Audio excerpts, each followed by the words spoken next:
केंद्रीय गृह मंत्री अमित शाह ने पूर्व सिविल सेवक आईएएस आशुतोष अग्निहोत्री की किताब का विमोचन किया और कहा कि भारतीय भाषाएं और हमारी पहचान है। अंग्रेजी बोलने पर शर्मिंदगी का समय जल्द आएगा। देखिए ये रिपोर्ट। मेरी बात ध्यान से सुनना। हम सबके जीवन में इस देश में अंग्रेजी बोलने वालों को शर्म आएगी, ऐसा समाज का निर्माण अब भी नहीं।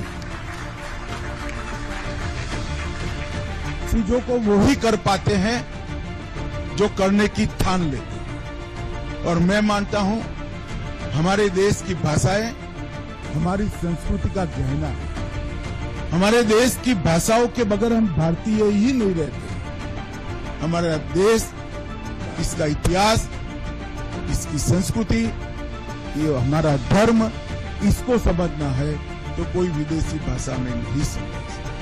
भारत की भाषाई धरोहर के तमाम खूबसूरत पहलुओं को बयां करता और भारतीय भाषाओं की विरासत को संजोने की जरूरत पर बल देता केंद्रीय गृह मंत्री अमित शाह का ये बयान गुरुवार को पूर्व सिविल सेवक आईएएस आशुतोष अग्निहोत्री की किताब मैं बूंद स्वयं खुद सागर हूँ के विमोचन के दौरान आया, जहाँ गृह मंत्री अमित शाह ने भारत की एकता और अखंडता के लिए भारतीय भाषाओं को जरूरी बताया। आधी अधूरी विदेशी भाषाओं से संपूर्ण भारत की कल्पना नहीं हो सकती। वो केवल और केवल भारतीयता से हो सकती है, भारतीय भाषा से।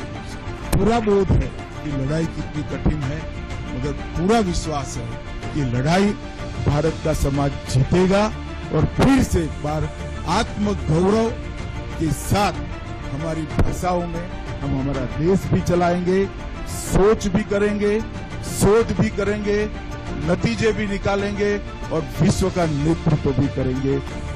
इसके साथ ही गृह मंत्री अमित शाह ने कार्यक्रम के दौरान सिविल सर्वेंट्स की ट्रेनिंग में संवेदनात्मक प्रशिक्षण शामिल करने की जरूरत को बताते हुए उनकी ट्रेनिंग के ब्रिटिश मॉडल में सुधार पर जोर दिया।